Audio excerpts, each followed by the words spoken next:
Ya, Assalamualaikum warahmatullahi wabarakatuh. Nah, kembali bertemu bersama saya pada mata pelajaran ilmu pengetahuan sosial. Nah, sebelum kita beranjak ke mata pelajaran hari ini, nah, gimana kabar kalian hari ini? Baik ya? Baik semua? Sehat?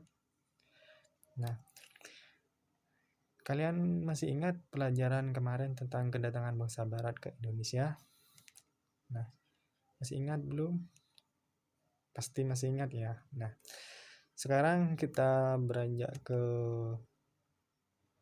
kondisi masyarakat Indonesia pada masa penjajahan.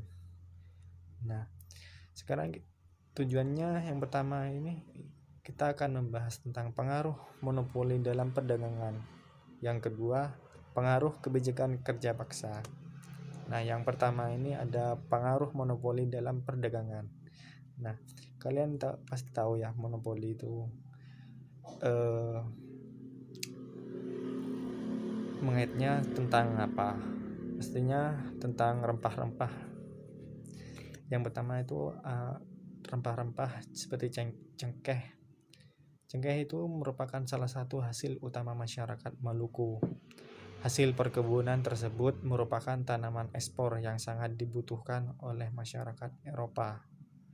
Perusahaan dagang Belanda VOC berusaha menguasai perdagangan tersebut. Nah, rakyat hanya diperbolehkan menjual hasil perkebunan tersebut kepada VOC.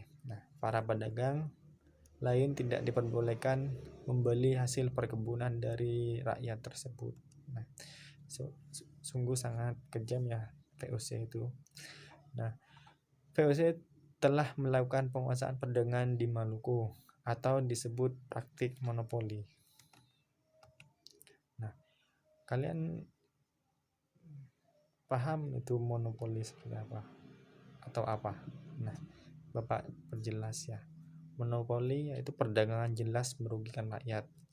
Kalian dapat membayangkan bagaimana perasaan para petani yang ingin menjual hasil pertanian secara bebas, tetapi dipaksa untuk menjual kepada VOC. Tentu daya tarik mereka sangat rendah pada awal perdagangannya. Nah, bangsa Barat diterima dengan baik oleh rakyat Indonesia. Nah, hubungan perdagangan tersebut kemudian berubah menjadi hubungan penguasaan atau penjajahan.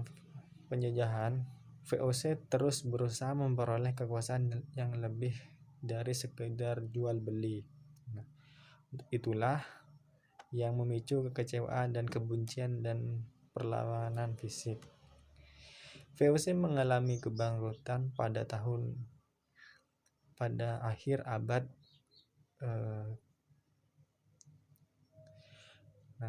korupsi dan manajemen perusahaan yang kurang baik menjadi penyebab utama kebangkrutan VOC. Akhirnya tanggal 13 Desember 1719 VOC dibubarkan.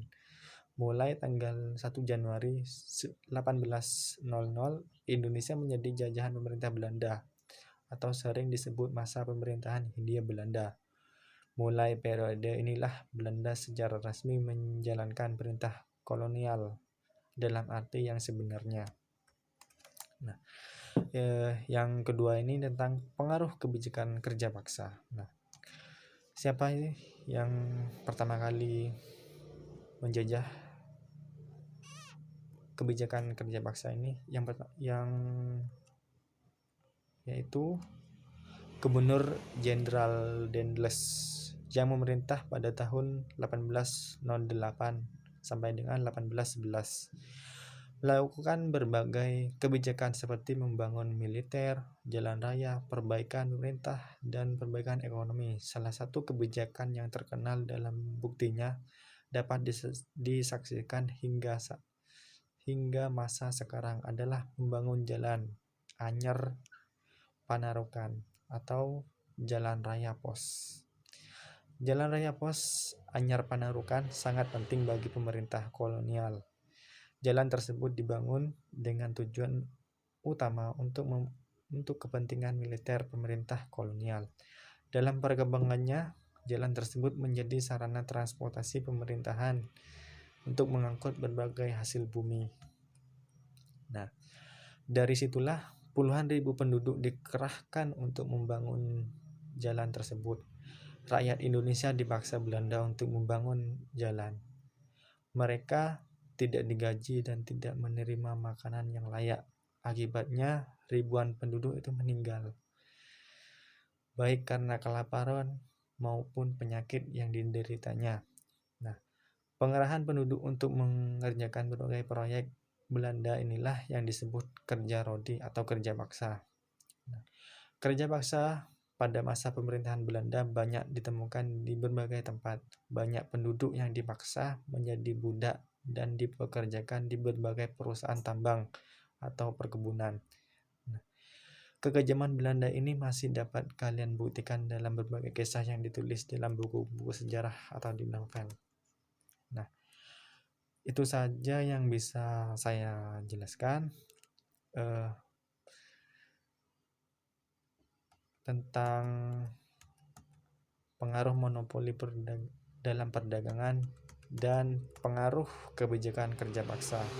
Nah, mungkin ada yang tidak paham atau ingin ditanyakan, bisa langsung chat saya atau chat saya lewat WA.